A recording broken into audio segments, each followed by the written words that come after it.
I'd like to, if we can, discuss our office's efforts to reduce violent crimes, shootings, and murders. And we believe these efforts unquestionably save lives. In fact, the number of murders, shooting victims, and shootings in Brooklyn each declined more than 12% last year, in 2016, as compared to 2015. My USAs, along with our federal, state, and local partners, including the FBI, the ATF, HSI, the DEA, and of course the NYPD, have saved lives through our coordinated efforts at targeting the most violent people who are doing harm in our communities, especially in our public housing areas, because the statistics show that's where the majority of all of the shootings that occur in the city occur between gang members and crew members. In fact, the statistics for last year show that 20% of those shootings occurred on housing authority property. And by targeting these bad actors operating in areas plagued by violence, we make those areas safer. And we know that we have. But don't take my word for it. Let's focus on Brooklyn and the joint efforts that my office, along with our federal law enforcement partners and the NYPD, have undertaken to make the city safer, make Brooklyn safer. And so I just want you to think about this. Okay? There are 18 fewer people that were murdered in Brooklyn last year, 74 fewer people wounded by bullets, 58 fewer incidents where gunfire erupted in places where law-abiding folks were turning square corners, trying to raise their kids, or otherwise just trying to live their lives and get through day to day. Think about that. 18 fewer people in Brooklyn were murdered last year compared to 2015. That's actually a remarkable statistic. That's 18 more people who are living. That's 18 more families that didn't have to grieve a terrible loss. That's 18 more people who got to see their father, son, brother, sister, mother come home. We in law enforcement take immense pride in saving the lives of anyone, but unfortunately, many of those who become victims are young people. People about the same age I was when I started getting my thought in life of what I wanted to be when I was growing up. Now, luckily for me, I had mentors in my life. I had my mother and father. I had my father's partners from the police department, the 6th Homicide Zone in Manhattan North. I had people like then Special Narcotics Prosecutor and now United States District Court Judge Sterling Johnson Jr., who were my mentors. I had people like Mr. Morgenthau, who took an interest in me, all of these people, and helped me to follow the right signs in my life and get to where I am today. But a lot of these kids who are the problems, who are the people who are the root cause of the violence and who are the receivers of violence, don't have those. Just last week in our office, we had a woman named Dr. Michelle Williams, the Dean of Harvard University's T.H. Chan School of Public Health. And she told a room full of high school students in my office that were in our office for Black History Month last week that 62% of young people from impoverished backgrounds don't have mentors outside the house. And Dr. Williams noted that 64% of children from affluent backgrounds do have mentors outside the house. Now, I won't say that my upbringing was affluent, but I had everything I needed. And I know I had a great upbringing, and I was fortunate to have mentors and people who cared in a stable 2-parent household. But then we see every day here in the PAL and through our city and in our district that that's not always the case. And so I'm deeply concerned about those pockets of our city, of my district, where young people have an underabundance of good mentors and turn to gangs or crews as mentors. We all know that the wrong path leads to courtrooms, prisons, hospitals, and all too often to morgues. Now, as a law enforcement tool, targeting the worst of the worst for investigation and prosecution is only one aspect of a comprehensive criminal justice system, and we can't lose sight of that. My office is steps away from the Brooklyn Bridge, a structure that serves as a powerful and iconic symbol of the greatness of New York.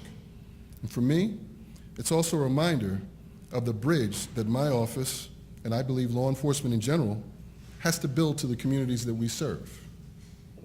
Now, many of my colleagues in the Eastern District of New York and I often meet with young people and speak to them about, among other things, choosing the right path, doing well in school, and giving some real thought to pursuing careers in law or in law enforcement. And I believe New York City has become the model for the world in crime reduction and for maintaining those results. And I believe that that model is centered around forming partnerships between all levels of law enforcement, both state, local, and federal. And there's proof of that principle. In Brooklyn alone, our office, along with the NYPD and our federal partners, have brought down violence in many pockets of the district. And we did so because it's good law enforcement work. It's a good investment in the future of our kids and the people that live in this great city. Now, we have investigated and prosecuted the worst of the worst. We focused on gangs. We focused on our efforts on cleaning up areas of the city. But what I also want to talk to you all about is the investment that we make in the kids. What I say, getting in front of it so that we don't have to see all these kids on the other side, which is when it costs them, right? When we arrest them and prosecute them, a lot of times it's too late. And so it's the effort that we make. And it's organizations like the PAL that help to make that a possibility. Now, we've announced arrests and prosecutions in places like Coney Island and East New York and Brownsville. We've worked jointly with our law enforcement partners. We've even created a model that we've taken out east to Long Island and Staten Island, to Long Island and to Staten Island, yes. But what I want to talk about is the work that we're putting in now, the great work that PAL is doing, and the work that you folks are underwriting that allows for that to happen, right? I'd like to talk about that. You know, in our office, we bring kids in, and I actually go out and I do the circuit. I was joking with Larry about this a little while ago. I go out to schools throughout the district, throughout the city, in Nassau and Suffolk County, so that a lot of these kids can see somebody who looks like them, who made it, who decided that they wanted to take this trip and pursue the law and law enforcement.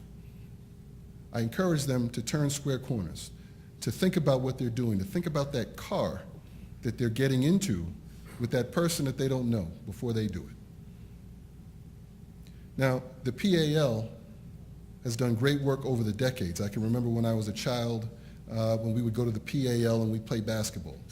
And I see the PAL, whether it's in Manhattan North or whether it's in Brooklyn where we partner, having programs for kids, giving them safe places to be during those critical times when they could be out in the street doing different things, wrong things. What I've also seen the PAL do is create situations where they can have positive interactions with law enforcement. And that does a couple of things. One, it sensitizes the police department even more to the people that they serve. And under this commissioner, Jim O'Neill, we're seeing the fruits of community policing. We're seeing cops get out of cars and get back in the streets and become integrated into the fabric of their communities. What we're also seeing now, and now that translates into the PAL, we're seeing cops who are getting involved and coming into the PAL and having positive interactions with the children. And so now the children are learning that law enforcement isn't here just to arrest them. They're here to become a part of their lives, to protect them, to serve them, and hopefully give them the impetus to want to be cops one day, to be lawyers, to be in law enforcement, and to help to make a difference and to affect change. That's the beauty of the PAL, and that's why it's my honor to be here today. And my office is proud to work with the PAL, to work with the police department, to work with our law enforcement partners to get out into the community and integrate ourselves into the fabric of this community. That's one thing. The other thing is we really, really, really, really want these kids to make the right decisions because they're our future. We sit here today and one day we won't be in these positions, and it'll be the people that come behind us that make the difference. And this isn't a sales pitch, folks. This is the truth. I'm saying today, thank you to the PAL. Thank you to Mutual of America who underwrote this program so this money can go to the PAL.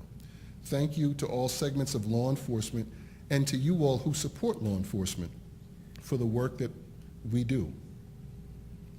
You know, in Brooklyn, we talk about the bridge to the community.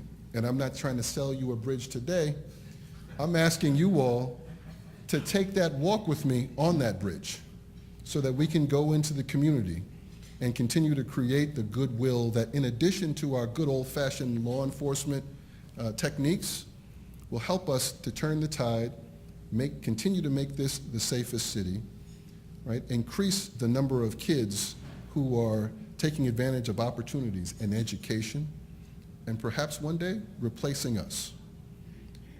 And so I'm asking you all to take that walk with me across that bridge and make this deposit into the future that will be a legacy that we'll leave when we're long gone.